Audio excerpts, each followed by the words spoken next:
So there's basically 3 things that I'm going to do on this video. In an effort to save time, I'm going to show you other videos that I think apply, and I'm going to explain what we're going to be doing and where we came up with the idea and what it's going to kind of look like.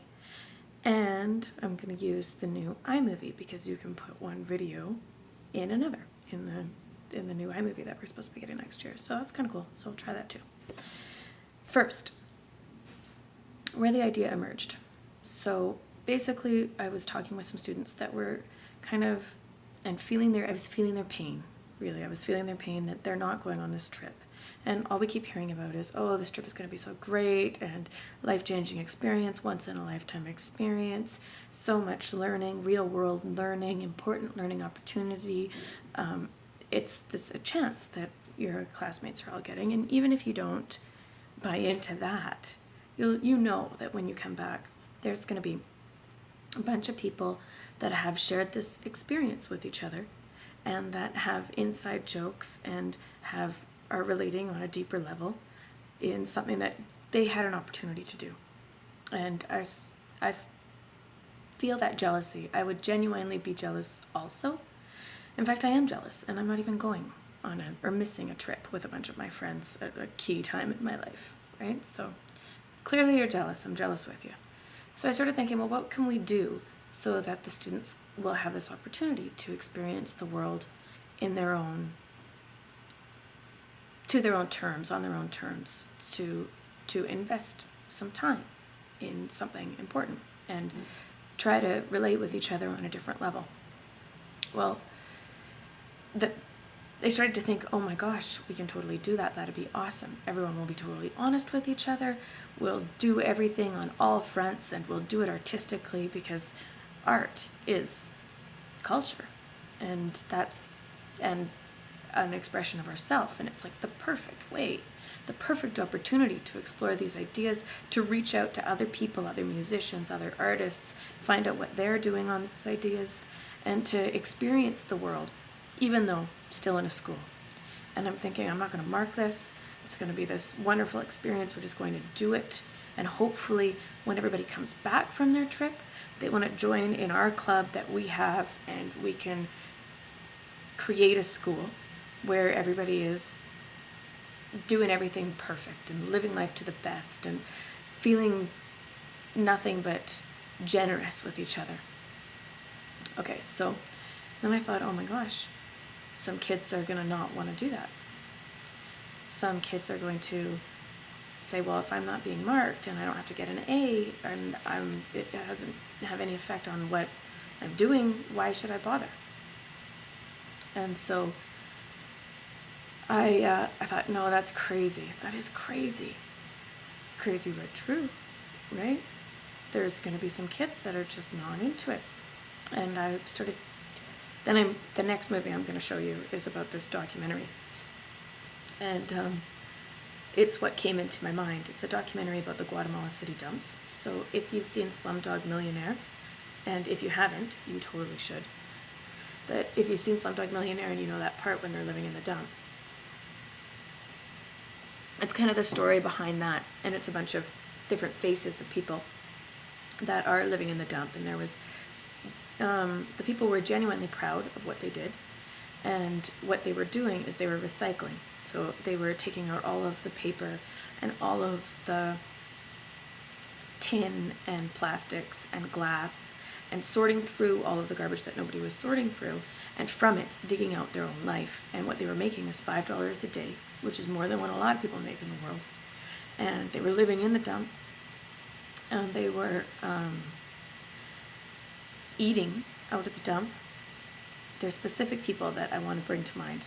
The first one was this kid who was 10 years old, who explained that his mom didn't love him and that's why he lived there. The next is a kid who was about 5 years old, who was sharing a story about how she found this doll, and the doll was only missing one arm and one eye, and how great that was because she was going to find the other parts of this doll, and that was going to be awesome. and the story of a teacher. And the teacher went to Guatemala for a different reason, and I don't think even really wanted to be there, and got to the city dump and saw what was going on and called home, sold everything, computer, house, car, everything she had, and said, I need you to call my, mom, sell everything, send me the money, I'm starting a school. Started the school a block away, and these kids wanted to go to that school so bad. And she fed them beans and rice, and on her first day of school, she had 60 kids. Now that's actually not very many, because if you consider that thousands of people are living in the dump, but it's still for the first day, and now this school is just huge. So the story was about the kids then fighting with the parents that they were going to be losing money. If you went to school, we'd be losing that $5 a day. And look, I never went to school. My mom's mom never went to school, and we need that $5 a day. There were a lot of parents that weren't doing that were like, yes, we're really happy that our kids are going to school. But there were these fights going on. Just like in this school, there's a lot of people who like to go to school, and I have total faith that you're doing everything you can to enjoy yourself. But there's a lot of people fighting with their parents that they don't want to go to school. And it's the reverse, right? And their school has nothing. It's like got no paper. It's got rice and beans. It's got like wooden benches. And our school has everything. It's got laptops and televisions and really clean floors and a cafeteria and everything. And it just seems so unfair. And here we are, and this is like the next movie, right? That's talking about 100 people in the world. Who are the 100 people in the world? Well, if there were 100 people in the world, we're the 100 people that are, we're the, 25% of the world that has everything that nobody else has. And it's like, well, if these people have everything, don't they feel a huge kind of obligation to the rest of the world, to humankind?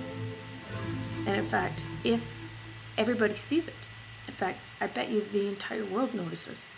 Everybody's kind of aware that if anybody's going to change anything, it's going to be you, not the government. The government's sending its money in the wrong direction. It's going to be you and your lobby groups that you create and what you decide to make important. And if the teachers don't want to do that, if you're in school and you're doing things and you're like, I need to do this, this is important, help the teachers take you there. And I bet you they'll be, that's us. We will help us. If you can help us take you where you want to be, this week will be amazing. And I think that when a small group of people focus their skills and talents and creative energy on a collective goal, great things happen. And I'm convinced that you can do it, and do it on all fronts, and do everything, and it's going to be fantastic. And I'm convinced that you have to do it, and that if you don't do it, it won't get done. Making this important, but not making it necessarily fun. Now, I think it is fun. I think working artistically is fun.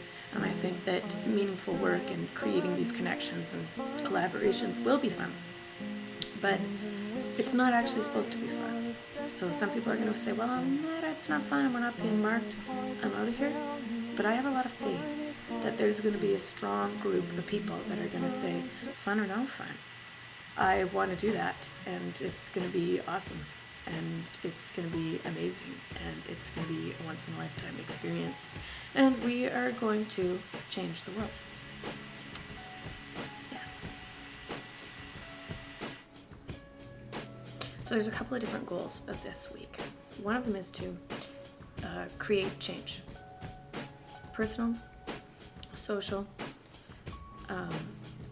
just positive change.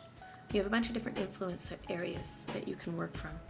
You have yourself, you have your family, you have your school, your peers. Well, first your peers, then your school, and then you have your community, then you have your country, then you have your world. And the further away you get from yourself, the more difficult it is to create the change, but the more important it is, right? So you have that, and you also have art, which is awesome. So every time that things get really, really tough in the world, you'll notice that art is there. First one's there.